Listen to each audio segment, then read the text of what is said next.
Hi guys, good afternoon. Thank you for coming. Here's some truth for you to start off with, that I absolutely believe there has never been more media, more content than there is right now. There's never been as many places, the history of humankind, that content and that media can be displayed all around the world. That must mean that there has never ever been more opportunity to work in media than there has been up until right now, this moment. This is a golden age to get into media. I've got a company, this company's called Anna Valley. I thought I'd tell you a few stories about things that we've done that are both in television technology, event technology. Technology is the theme. None of this is possible without some kind of boxes that have power going to them that make some things happen to make it so that people can see some content. There is a few different divisions and things, and I'm quite happy to answer questions on stuff about this.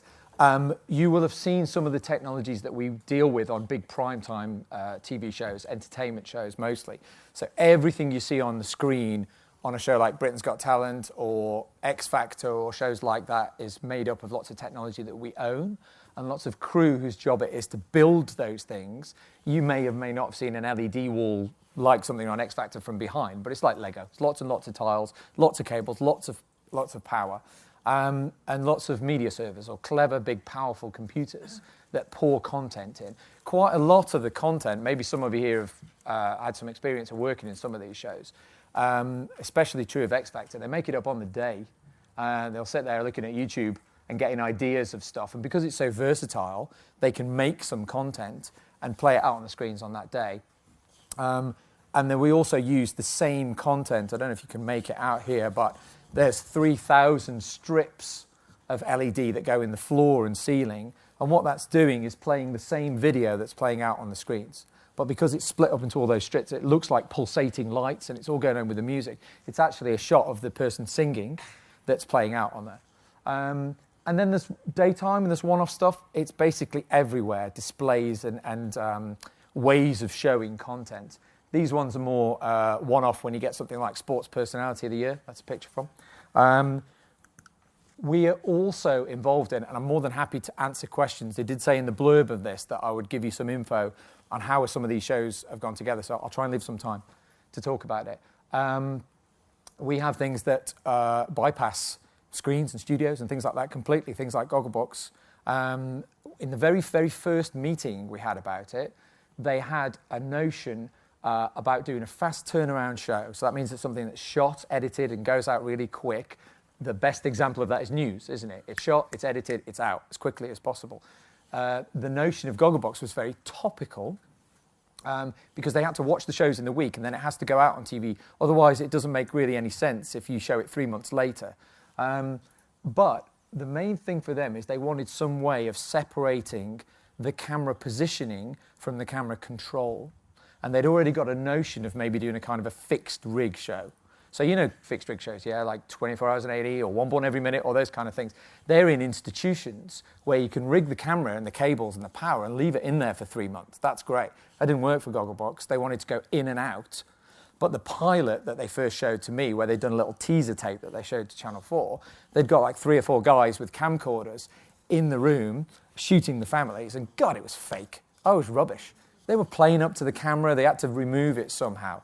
And in that first meeting, I remembered saying, well, you've got every good reason to do a fixed rig, camera there, control somewhere else. We actually end up in the kitchen or in the dining room or things like that, set up a little mini gallery. You've got every reason to do that because what we're trying to do here really is like a natural history program. The people on the sofas, they're the snow leopard. You don't want to disturb the snow leopard, do you? You want to remove yourself from that as much as you can or hide in some way. And that's what we're doing with Gogglebox and other rig shows and things that we do. We're on table number 30, by the way. We've bought the Gogglebox setup with us today. So if you're interested, it's a common question we get asked a lot, is how do you film it? And I don't know if some people have said to me over the years, they assume it's mini-cams or covert or something. It's not at all. It's this big-ass remote camera, which are like this, and there's 2 of them, and they constantly move around or whatever, and we just put them next to the TV. So you can see the setup and the controllers and the kind of things that we do. on it, and we can answer questions. We've got Danny at the back of the room there, who's a full-time camera operator on it. So if you fancy yourself as a bit of a kind of person who that's the kind of thing you want to get into and you want to hear it firsthand, then you've got a direct plug into us today. And other things that we've got into that we can talk about and I can answer questions on, things like Hunted that we do for Shine, for Channel 4, that had a different brief to it. That was, we're doing a great big, you've seen the show, right, Hunted? It's quite popular, isn't it? It's not as popular as they would like it to be. But it's a great big game of hide and seek. So what do you do with the cameras? You're constantly on the run.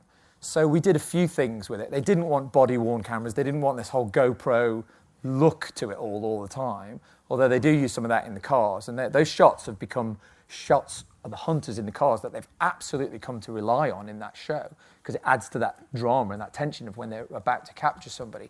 So we did, I was at a demonstration. I came to a show, a bit like this, a trade show for technology. And there was guys from Japan who'd just come over from Canon, and they were telling me how in Japan, it's very, very popular for people to do little video blogs. And they'd invented this little camera called Allegria, which has got a little pop-up screen on it. And the whole idea of it is it's like a little selfie camera, which has got a great HD picture. It's better than a phone, because usually the camera that's pointing back at you isn't really very good. They've got better over the years since we started the show. And these were selling like hotcakes in Japan, apparently. So they gave me a demo unit, and we gave it to production for them to try out of it. So the reason I'm mentioning that, you've got every reason to come to shows like this and tech shows. I think the next one will be BVE, won't it, in February? No, there's one on Friday. It's called BSC Expo, British Society of Cinematographers Expo. It's in Battersea, big tent. Big tart? Whoa, big tent. There might be some big tarts though, I don't know. I haven't turned up yet. You know, we drink a lot. Big tent in Battersea. Lots of people like Arri and Sony and Canon. If you've turned up to this talk, maybe you're interested in some of the technologies that we use. They are showing there. And then BVE, what's BVE? Is BVE the next one? It is, isn't it? Sorry, that's my friend Dan there who operates cameras. I love him. He's great, isn't he?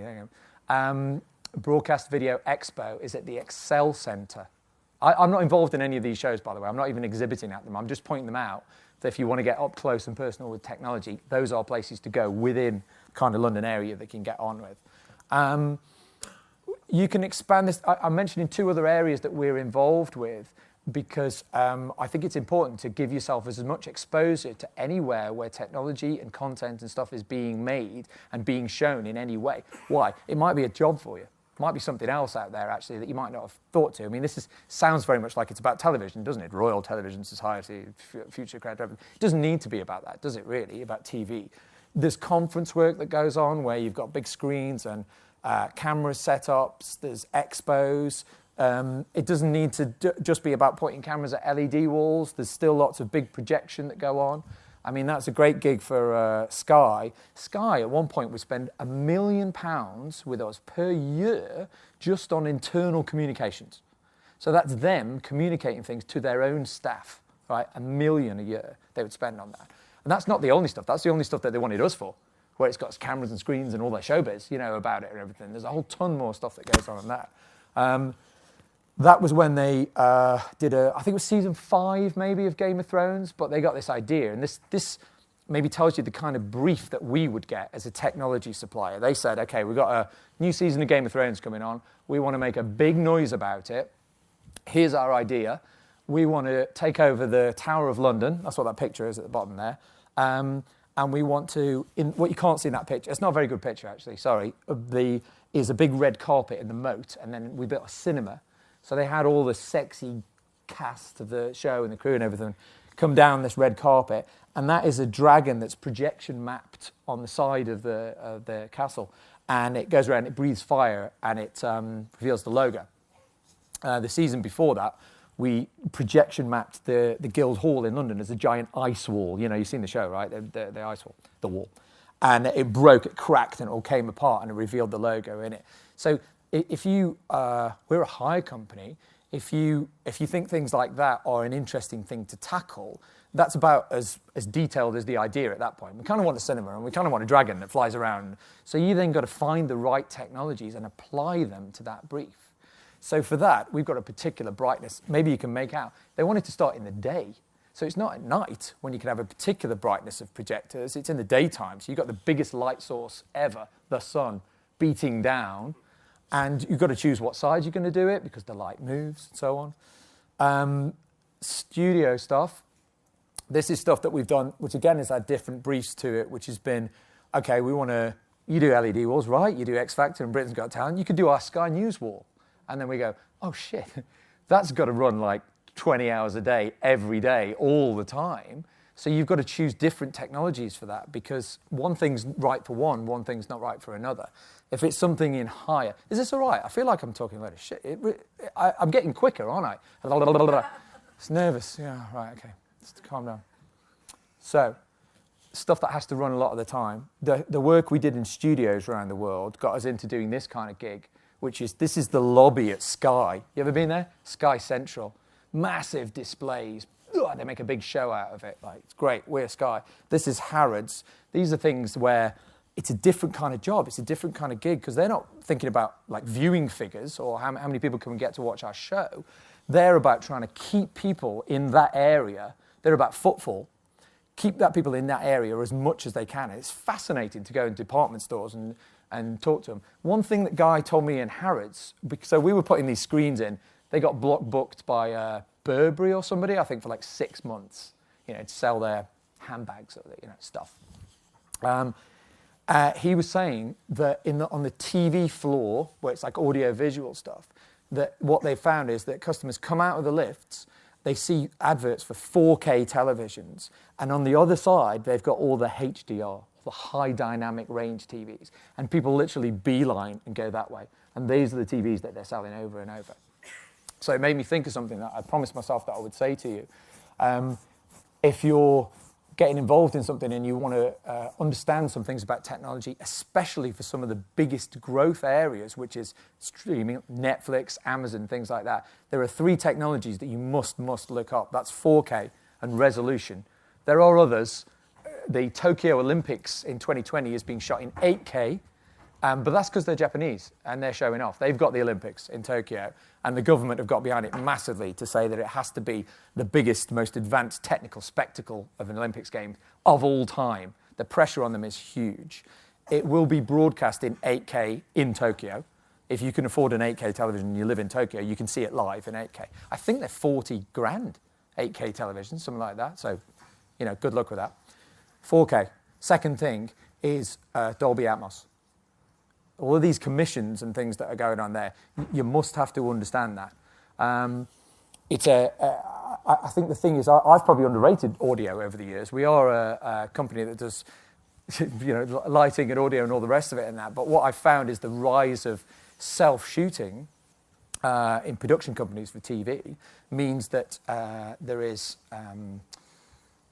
I'd say, people who have to do multiple roles. They're operating the camera, they're doing audio, they're doing directing, they're dealing with the contributors, and the thing that falls down a lot of the time is the audio. Most of the calls that we get, and this is like, radio mic packs on contributors running around, is I can't hear anything, I've lost audio, or it's breaking up or whatever.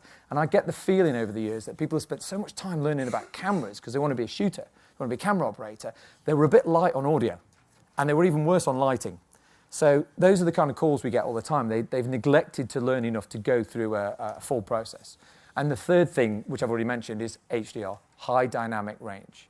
So Dolby Atmos, 4K, HDR. Those are the things that come up a lot of the time. I'm giving a talk at a post-production place, which is for heads of production next month. And those are like the hot topics. And we've asked them, what do you want to talk about? And what do you not understand? What do you not get? They're getting commissions for like Netflix and Amazon. And that's only going to get more important because Facebook and Disney and all those are coming into that streaming market. And they're all going to have these great high standards.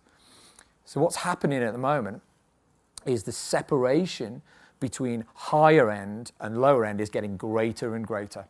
If you are involved in, and you may want to work in these fields, so I'm not knocking them in any way, shape or form. If you want to work in maybe daytime TV where it's a churn because the show's on every day and it's a high volume of stuff and budgets are kind of challenging. I mean, we work on The Chase and shows like that. They're out all the time in the day. really that's got to be as how efficient can you make it? What are the efficiencies in that? What's the least number of people? What's the lowest spec of kind of kit, if possible? The separation between that and the other end, which is the kind of Netflix drama or the big budget stuff, is getting bigger, because there it's not about how efficiently can we make this, it's about how good can it be. I was at a big technology show. This was awkward. Oh man, this was awkward. I was at a technology show in Amsterdam in September, and they had 100 people from Netflix all crowding around this one poor bastard from Ari who was giving a presentation about cameras. And he said things like, 100 people, right? They never go anywhere like Netflix and people like that, or 100 of them. And he said, oh, and we've got the Ari Amira, and it's a great camera. We've got this EF lens setting so you can put cheaper lenses on it, save you money. We've got a new 50 megabit setting so you can crank the quality down if you've got to shoot more content, and it can save you money. And we've got this great system of doing that. And this American guy put his hand up and he says, excuse me, some senior Netflix type. He says, you keep telling me how we can save money. I didn't ask. And it's horrible silence. Show me the best thing you got. And it was like, oh, the guy, the sales guy, I guess he was pre-programmed to kind of sell you technology in that way that was like the most cheapest or the most efficient, I don't know, way of doing it or something like that. I didn't ask. So here's some stuff from me, first steps. Here's some stories and some things. If you want to get into the technology side of it and you want to get an understanding technology, how do you even start? What do you do? It's big, isn't it? And it's lots of different areas. Hopefully I established that. There's lots of different places. The reason I'm saying all those different markets and all that stuff is, don't limit yourself. We've got many people who can work in any of those spheres, and that means work, especially if you're freelancing. We have people who come to us as a camera trainee, and they end up being a really good vision mixer, and they're busy. You know, I saw my friend Tom, I hadn't seen him in ages. He'd spent all summer vision mixing at festivals, hadn't touched the camera for that whole time. And he was busy, he was getting booked. Here's some things we can do. 1, show up. You made a good start. You're doing something here. You came to the careers fair, you got off your arse, you did something about it. I think it's amazing how many people, and I'm basing this on experience of people coming to us, and they get either some work experience or they get this graduate scheme that we got on at the moment, which I'll mention. And they get on something like Britain's Got Talent, and they're late, or they're lazy. It's like, man, you got all the way to where you wanted to go, and then you blew it because you didn't show up. You didn't show up in here, in your mind first. It drives you insane. Get advice. I've been doing this about 20 years now. I just showed you all the things that my company does and what we work on. You know, I'd like to think I'll probably give you some good advice. Other people will give you advice that absolutely sucks balls. You know, I had the first 10 years of my career listening to people who didn't know what they were talking about. And that was, and again, I'm not rubbishing it, but I started in production, and it didn't take long before somebody hands you a camera and says, oh, you can go and shoot. You know, you can go and shoot stuff or whatever. And I'm like, I've got to shoot. For me, I remember aspect ratios. 16 by 9, what now? What's that? Whatever. Oh, yeah, definitely shoot 4:3. Yeah, it's absolutely fine. Okay, you know, you go off. Where was my advice coming from? It was coming from somebody who didn't know what the hell he was talking about. He's a producer. He didn't know anything about technology. It was wrong. Now, fast forward 20 years later, old and grey, you've got a lot more things to understand. Codecs, delivery, who you're shooting for. It's not just a tape with an aspect ratio and things. You've got how is that media backed up? Information technology. None of it in itself is utterly baffling. It's just taking the time to kind of learn something about the process of it, really. Do your homework. I'm surprised at how many people have never watched the show. You got on the show and you've never seen it. Okay. So what's all this about then? It's kind of a singing competition. What's it? Now, whatever. Do your homework. Bother to look at what it is beforehand. Same goes for applying for companies. I'm not trying to do a big CV clinic here. They've got one of those outside, which is excellent. And also, the Ask Me Anything, I think, is brilliant. I'm learning stuff from people in there, which I never heard before. Do your homework on the company. One of the questions I ask in interview stage is, so what do you know about Anna Valley? And some people look blank. I'm like, come on, we've got a website. You could have at least looked what we do, what shows we do, and all the rest of it. Give me some kind of answer rather than just, stuff. You do stuff. What's your favourite thing about Anna Valley then? The stuff that you do? I don't know.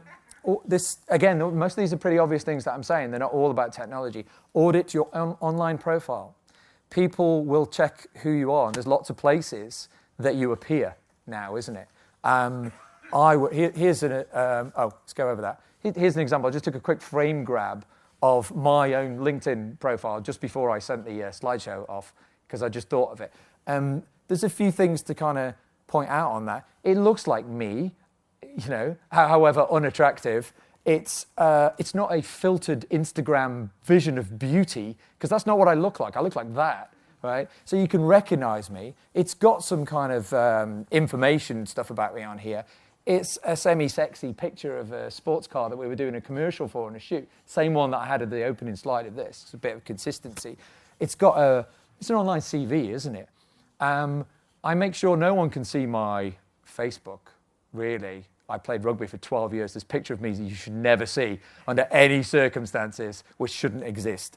It's embarrassing, and people will see stuff, you know, because once it's out there, it's out there. It sounds really obvious, I know. Same thing, if I go back one, goes for the amount of times that we've had people either come and work for us, or they've been a freelancer, or they've been in work experience, and they've gone to a studio, and it's the X Factor final, and they've got their bloody phone out and started shooting it and publishing it before it's been on television. We've got into big trouble on things like that. Just because you're there doesn't mean you need to put everything on social networks all the time. Just wait. You know, you can.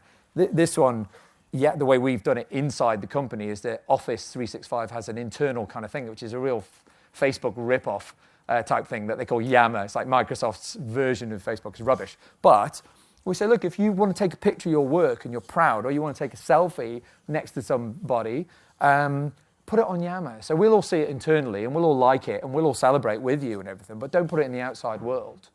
Yep, that was me again. Here is a bit on writing your CV. I'm purely basing this not to go against what anybody's saying in the CV clinic, but here are the things that I observe by receiving hundreds. If I post a job today that says camera operator or camera trainee, they'll flood in. It's the sexiest job in the world, isn't it? Everyone wants to be a cameraman. I'm sure they do. Keep it short and simple. I'm not going to read the 3-page opus, or the anthology of all the life story and all the rest of it and that. Don't big up your title. I get countless CVs that say, I am a director of photography, and I would like to come and work as a trainee camera warehouse person in your company. Well, if you're a director of photography, go and shoot Star Wars. I don't know. You don't need me, do you, for that? I would much rather somebody say, I want to be a director of photography, and it's a long journey, but here's what I got for you. I got my enthusiasm. I got my time. You want me 15 hours a day? You got me. You got whatever. I don't know, something like that. There's no hard and fast rule to this. Here it is again. I'm purposely repeating myself. Do your homework. If you turn up to a company, know something about them. How many companies have you seen out there today, do you reckon? Well, we're on table 30, so you probably sort of, did you research them all? Did you have something relevant and interesting to say when you got to the front of that queue of 12 people? Probably not. You probably only had one pitch, didn't you, which was, give me a job. Can I have a job, please? How different could that have been if you were having an engaging conversation about them, about, I did this and whatever, and it's relevant to what you're doing or whatever. Maybe, maybe not. Don't make false claims. I spectacularly caught somebody out once who claimed to have worked for me and never did. And he won a bloody award. Unbelievable. He's now successful, but it's not totally true. He did a work experience, and he made it look on his CV like he'd worked for us for a long time on Britain's Got Talent and shows like that or whatever. And he got a job at Fremantle, who are the production company who had those things, make those shows and all the rest of it and that. But then I saw him and I was like, it says here in the awards ceremony brochure that you work for Anna Valley. No, you didn't. I would have recognized you. But hey, he's all right, James. He's a nice guy. He's successful. He's like a full-time freelance editor on those big shows and everything now. He went up the ranks pretty quick and everything. He was showing willing. Here's some objectives. Here's just simple stuff that actually I suppose it's worth bearing in mind all the time, whether you're in a technology company or not. Keep your clients happy. A wise man once said to me when I started a company, there's 3 people you should keep happy, and they're in this order. 1, your customers or your clients. I prefer the word client. Sounds a bit more professional, doesn't it? Customer is somebody who comes in a shop, buys a fags or something, but clients I prefer. You keep them happy. 2, this is about working in a company, yeah, not freelancing. Probably you adapt it. 2, your immediate boss, your line manager. Keep them happy all the time. And 3, ultimately, the people who own the company. And by keeping the first 2 happy, you inevitably keep the third one happy anyway, because you're not on their radar. You're only on the radar for good things. Growing your contacts, you're doing something about that today, which is fabulous, isn't it? You're meeting people, you're talking to people. I saw a bunch of people who took the picture of our logo, you know, on the stand. Oh, I'll look them up after or whatever. It maybe helps. So people say, "Hi, I met you at the RTS." There you go. It does work, doesn't it? There's people who've worked for us here in the audience. I met you at the RTS fair or whatever, and I thought it was great. You were really good, Sean. Great public speaker. I'd love to come and work for you, and it worked, didn't it? And what you do now? You want to draw? Were you saying you're on a high-end drama thing you would do? HBO. Thank you. My work's done. Thank you. Thank you very much. We'll see you next year. HBO. Brilliant. Brilliant. Absolutely brilliant. Because you bothered to reach out and contact. So there you go. There's success stories, isn't it? Expanding your skills. There's so much technology that actually you could keep going forever by learning things. And my opinion is you don't need to get so deep. You don't need to know what the circuit board looks like in an FS7 to know what it's doing and how it operates. But you must have some kind of understanding. I'm seeing many people now who are very nervously being left behind in production companies. Maybe some an exec producer or maybe a producer or somebody who I've known for 10 or 15 years now who has actively kept themselves away from technology. And you say 4K at them now or Dolby Atmos and they glaze over and it's terrifying because it's the unknown instead of trying to learn a few things about it. And why not set some goals? Anyone who's come up to our table, which is table number 30, some Gogglebox kit, come and say hello. I've asked them what they want to do, what they want to be, right? And that. Some people are very specific. Other people don't know yet. They find that's fine. But really, I really always wanted to be a kind of person who was setting some goals. It had something which has some deadlines to it. I've got a little goal thing on the end of it. I didn't write it. It's just a thing, you know, that you can have if you haven't got anything else. Understanding clients, understanding other people is really, really important because you don't really know what they want otherwise. And if you don't know what they want, who was it? I wonder if the guys here had a great story earlier about getting a job as a camera operator or a freelance game, and nobody gave him any direction whatsoever, so he didn't know what he wanted. And gave him all the footage and waited for this, do you bet on red or black? This 50-50, was it good or was it rubbish? I don't know. You know, correctly shot, correctly exposed, but no idea what they wanted. And the question was kind of, how can I live my life like that as a freelance camera operator? You know, is it always like that? No. So here's some ways that you can understand people. Putting yourself in their shoes. Again, sounds obvious, doesn't it? But the amount of people, and for us, it's usually freelance audio-visual technicians have been a big problem for us over the years. There are many fantastic AV guys who can build LED walls and projectors and things on that and whatever, and there's fantastic people out there, people who do audio and all the rest of it. There is lots of brilliant freelancers out, don't get me wrong. But there are many people who kind of see the client as the enemy. You know, the customer is the enemy. They ask me to do awkward things. They ask me to stay late. And they get all angry about stuff. Being positive, even if the answer should be no. You know, the classics we've had is, do you think we could move the entire set of the X Factor 3 feet to the left or something? Yeah, of course that's entirely possible. We go live at 7 o'clock on Saturday night on ITV, so I'll just cost it up for you. Right, we're going to need 250 technicians. We're going to need... Whoa. That sounds expensive. Don't do it. Okay, see, I didn't say no. They said no, just as soon as we started to put the bill together for it. You could be that person. No, we don't do that. Being passionate. Again, there's nothing worse, and we had this on Britain's Got Talent, a freelance AV tech guy who was there to look after the screen, and we brought him in, and the first thing he said to the producer was, I hate this show. I hate this crap. I hate Ant and Dec. I hate this. It's crap. Why are you there then? You know, and of course they called me, and I got a roasting about it. I've had a few roastings. I'll tell you about that on the table over the years. Over things like that are out of your control in that moment. We had a real shortage of people to work in TV studios at one point, so we started bringing guys in from rock and roll tours. So they were building big LED walls, yeah, and all the rest of it, and that they had the right technical skills. But what nobody told us is they would often rig overnight and sleep during the day. So the tiered seats went in for dancing on ice, and we had these massive projectors that were projected down the ice. They set up a hammock under the thing on my set. I'm paying you a day rate to sleep. Two different cultures. They didn't understand each other, and it ended up World War III. And again, I got roasted over the photo, things like that. Managing expectations and staying alert. Don't be the person that you can't, nobody can find you. They have to go and find you in the canteen or somewhere because they haven't got a number, or you didn't take a walkie-talkie, or, we have that often as well, it's not alert. Don't go to sleep in a hammock, right, under this audience seating.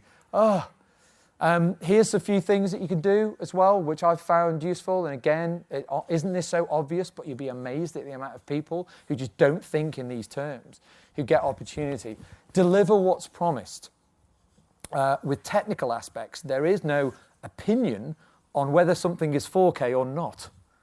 There are truths. That's part of the reason I work with technology, is because I didn't get on with the creative thing because I have no idea what's going to work and what's not. So we have a panel, 4 judges and a big button, and they go, and then they go off. Is that a good idea? I don't know. Yeah, okay. Successful or unsuccessful. With technology, delivering what's promised. Do you know what the number one customer complaint is of every industry in the world, worldwide? You didn't think I was going to ask you a question then, did you? You're just going to, what? What's the number one customer complaint worldwide? It's good, but not right. We don't do that show. Catch it. A bit simpler than that. Almost. Being kept waiting. It doesn't matter whether you're on the phone or you're in a restaurant or whatever. You go and Google it. Being kept waiting. One thing that drives me nuts, and because it drives me nuts, I don't do it on other people, is I'll call you back. I'll call you back at 2 o'clock. 2 o'clock sales by. And you get no call. Deliver on what you promise.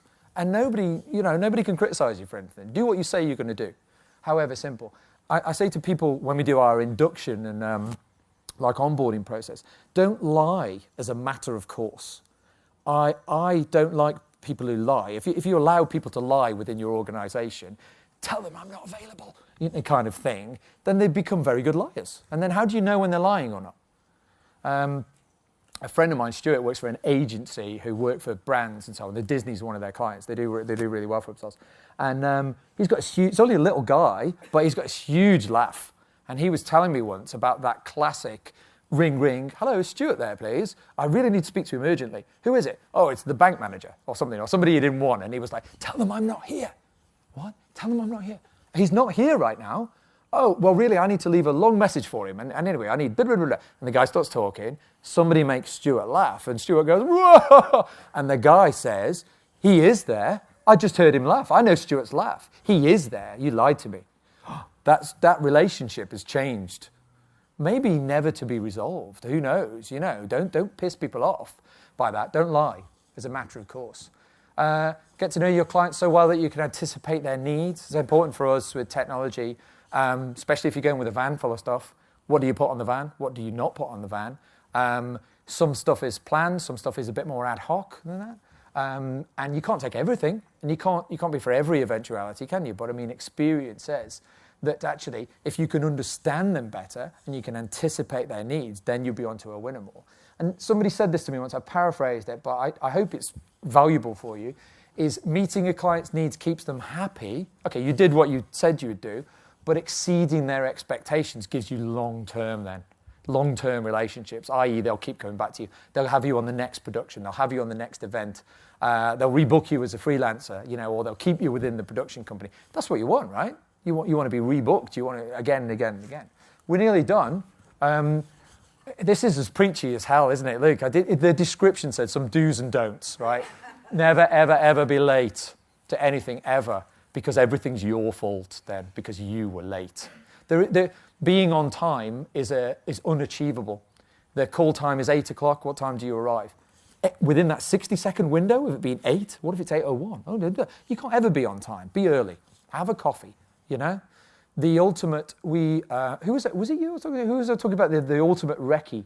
No, it was somebody else, sorry. There's some familiar phrases, sexy faces.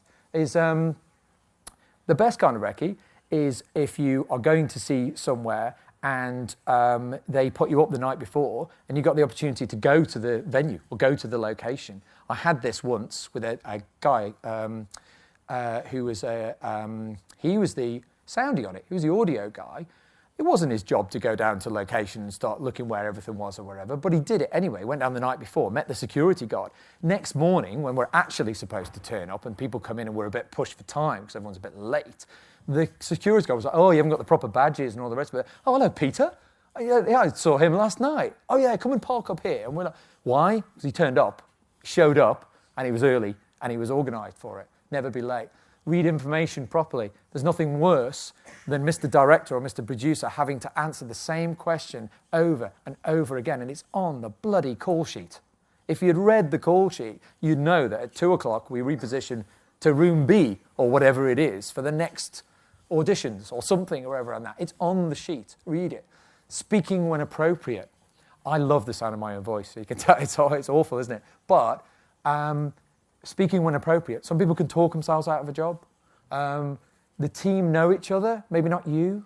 Sometimes with a TV show, it takes about 9 months or so, sometimes, for it to get to the shooting bit, or it's gone through development, it's gone whatever. And that. It's their baby. Babies take 9 months. Yeah, it's their baby, right? And then you come in. You're not part of the family, and also, a bit like the freelancer on Britain's Time. I hate this show. I hate Out on Deck. If somebody shows you their baby and goes, "What do you think of my baby?" You don't say, "Christ, that's ugly. Oh, I hate." No, you say, "Oh wow, yeah, it's bright, it's beautiful, it's great." It's very. I'm not saying lie. If you don't like a show, avoid it or whatever. We did The Voice. It's not one of my favourites. There was a time there where The Voice and the X Factor people hated each other. Does anyone here work on The Voice? Right, good, I'll tell you the story then. Whoa, you went like that. Well, it doesn't matter though, because this story's about when it was on BBC, when we were doing it for Wall to Wall, before it moved to ITV. So remember that. When I went to a production meeting for The Voice, when it was Wall to Wall, they had the wall plastered behind them in the production office of all of Simon Cowell's failures. Every time he was on the front page of The Sun, or a picture of him. There was one I remember. When X Factor's, the finals wrapped by Christmas, and there's always this bloody picture of Simon Cowell on a jet ski in January in the Bahamas when we're all freezing our tits off. And he was really fat and disgusted, and they had that on the wall up there. They hated each other. So you had to be a bit careful about, I like your show, I love your show, whatever. I wasn't particularly fond of The Voice at that time, but I didn't rubbish it. I didn't let my feelings be known that I preferred the other mob. Celebrities are there to work, as are you. I've got a story about IMG. And IMG are here, yeah, and Danielle Neville and people like that are absolutely fantastic who work for that company. But my friend Ray completely and utterly ballsed up his opportunity there, completely. They have a camera store, and they've got a bunch of cameras that are attached to like PGA Tour, ETP Golf, Premier League football. Ray's a huge football fan. He wanted to walk in the football. He wanted to be a cameraman, so he goes to work for IMG. There's none bigger. Fabulous. He's in the building. He works his way up. He gets the technical skill. He gets the invitation to go and do interviews. He gets to the interview. It's messy. Oh my God, he's made it. He's done it. He's got that. He's probably, other than Ronaldo, the most famous footballer in the world. And Ray gives him a Lionel Messi calendar and a Sharpie marker and asks him to sign all of the things for him. And it was so awkward and embarrassing that the producer apparently, I wasn't there, this is his version of the story about why it all tumbled down, was, "Don't ever come back on the shoot again. You just embarrassed me in front of the talent on the end of it." So celebrities are there to work, as are you. That's a true story. Isn't that tragic? It is, isn't it? You're laughing. It's not funny. It's, yeah, can you sign this, please? They're there to work, same as you are. And be passionate about the shoot, be passionate about the series. It may be your only shot, to be in there. That's what I got for you. There's a bit on goals, which if you've never set any goals in your life before or never studied goal setting or anything like that, there's whole seminars and stuff you can do where you don't need me for that. But here's some suggestions. Being first port of call. Studio Lambert, we make Gogglebox and other stuff for them, or our main client. I was sitting with the head of production once, and we were at her desk, open plan office, and I glanced over, and there's a phone on each desk. It's got this little laminated list of suppliers who can do cameras and kit and all the rest of it. And at the top of the list, bigger writing in bold, in number one position, it said Anna Valley. That's my company, yeah, Anna Valley. Whoa! I'm not the only one on the list. You'll never be the only one on the list, but we'd made number one. And when I saw it, I took a picture of it. I was like, I went back to the office there and I was saying, guys, this is it. This is what we need to achieve everywhere, is get yourself to the number one choice for the shooter, the researcher, the producer, whatever it is. Like, to try and get yourself to number one by adding value. Create that ideal customer base. There'll be lots of things that are asked of you. That self-shooter kind of scenario about doing everything. People can get abused in that situation. It's the 15-hour day where you are operating all the kit, all the technology, and it can be thankless for particular things, and you could be abused from it. You could be asked to do a lot of things that you don't want to do. Just say no. Be the person that people want to work with. Every single team is put together by the person choosing it, choosing people they want to be with. It can be 15 hours a day, every day, for the whole of Wimbledon. You know, you want people who you get on with in that room. Yes, you could have technically competent people. Of course you have to have the competencies. A camera op, senior camera op said to me once, to get into Sky Sports, Sean, if you want to be an operator, I like rugby, and I wanted to operate on the rugby, and my friend went and did it. I'm glad I didn't. It was horrific. Oh man, he got chewed up and spat out the other end. He said you need three things really. You need the invitation. You don't send a CV off to Sky Sports and get in with the OB companies and all the rest of it. And that somebody has to invite you in. 2, you need to have the competency, the technical skills. Understand the sport, understand the kit, understand what your role would be on that. You can only do that through experience. And 3, the director has to like you. Make yourself valuable. What can you add to any employment or experience or anything, you know? I gave a guy, well, I didn't give him the job just because of this once, but we've got a warehouse. You can imagine lots of racking and lots of technology and kit and all the rest of it. There was a lighting rack. And I said, if you wait there for a minute, sorry, one thing, so let me go and grab my pad and we'll go into the meeting room and start your interview. When I came back, he tidied up all the cables along this rack. Right, now that might seem like he's a bit of a knob, but I knew he was serious. I knew he was serious about it because he'd done all that. And he's a big remote head operator now on stuff on fixed rig shows, and he did really well for himself. Yeah, look, if you haven't set yourself any goals, here's some general life advice from me. I don't know how I got to this point, but all you really need is a piece of paper and a pen or a pencil. Sit down and write down what you want. So when you're at a careers fair and you come up to a table and people say, I don't know, what do you want to do? You got an answer, you got something, even if it's wrong, even if it turns out to be not what you wanted to do or expected it to be or anything. You know, it's like people say, NASA programmed computers to shoot a rocket off to the moon. Those coordinates don't get you to the moon. That whole thing is full of mid-course corrections. They're constantly programming and changing and doing stuff and communicating with each other. That's your career. Shoot for the moon. You know, dream some big dreams. Why not? Why do you want to be head of everything at the BBC? Why not? Why not? Why do you want to do that? Somebody said to me earlier, well, I'd kind of like to be in hushed tones, a director of photography, but I don't, you know, and I sensed they didn't believe in themselves very much. Why not? Why not? You could be doing big movies in the end and all the rest of it. Set some big goals like that, because then it just becomes, now you want to know where you want to be. How do you get there? That's what the question becomes then. How do I get there to that end of it? Start and write down some things. What's the perfect job? What's the perfect life? Where do you live? Who do you hang around with? I had no clue about any of this when I left school, you know, or left college on the end of it. I was kind of, you know, I had some money, it'd be all right. If I had some money, I want to get laid, I don't know, something on the rest of it. But hey, none of those things ever happened, by the way. So here's the thing. I didn't write this. This is as old as the hills. It's been there forever. But my hope here is that something that helped me over the years might help you, is if you're going to set some goals, if you want to be serious about your career and you want to kick something off, find something that suits you. SMART goals has been around forever, and it kind of works. You know, well, it doesn't kind of work. It does work. And it's giving you some tracks to run on. If you are going to set a goal, make sure it's a specific goal. Make sure that you can measure it, because how do you know when you're done? You didn't really define it. I want to know more about technology. Okay, I told you a few stories. I told you that Ari Amira has a 50 megabit set. Did you know that before? I don't know. You do now. Goal achieved. There you go. You can retire now. You learn more about technology. It doesn't work like that, does it? It's not just more, it's something out of it. Is it attainable? Can it be done? Don't get faked out with thinking whether you can do it or not. You can do it, whatever it is.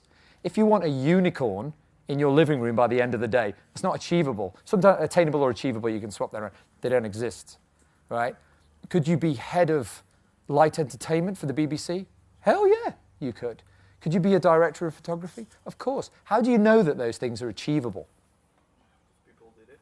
Exactly right. Somebody's done it already. Can you live on that big house in the hill if you're into that, a bit of capitalism? Do you want that sports car or whatever? Hell yeah, because people have already got it. People have already got it. They've already done it. There is no role in television or film or streaming or media or anything that you cannot do. Nothing that you cannot do.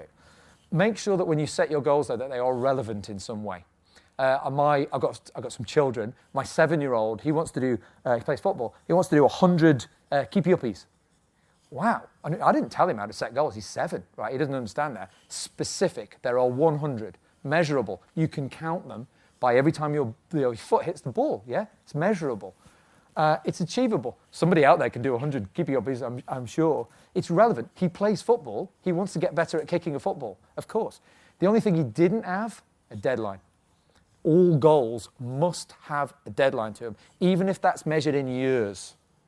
Because then what you can do is some kind of timeline, and you can mark off how far you're getting.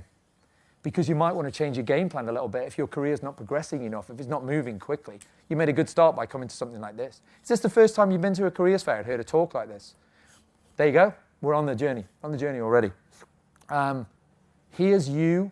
This is the last thing. Do you want to ask questions at the end of this or not? You can come to the table if you prefer.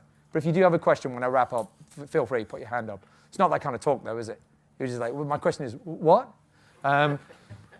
Here's you. This is what I'm going to finish on and leave you with. You are all intelligent and motivated people. You must be, because you're here. You turned up. You're getting the qualifications. You've bothered, right, to show up to something. Nobody is better than you. Nobody's smarter than you. They just learn things that you haven't learned yet. That's all. That's all. Somebody who seems like they're way ahead of you, you're going to catch up. I believe that you can take on any role that you set your mind to. You just have to apply yourself to that thing. And when the opportunity comes, just keep going, no matter what, right? There's some evil bastards out there who are going to put you down. Screw them. It doesn't matter. Keep going, because the next thing is going to come up, and the next, and the next, and that's all you got to do. I saw this great documentary, once on what you do when a sandstorm hits in the desert. And this guy was describing it. It was genius. He said, oh, it's fine, every 20 meters or something. Because when the sandstorm, you've got zero visibility yet. It's in your eyes, it's in your mouth. It's anywhere. Oh, God, how do you get back to base camp? And he said, it's fine, every 10 meters, we've got these oil drums. He said, and when the storm comes, we run along with a flare or something, and we light each one of them. So when the sandstorm hits, all you've got to do is get to the next drum. Because you can't see 5 drums down the road. You can only see the next drum. So, hey, when things are tough, why don't you just think about that? Just get to the next drum, yeah? Just get to the next piece of fire, and you will get there. You'll get there in the end. Hey, thank you for listening to me.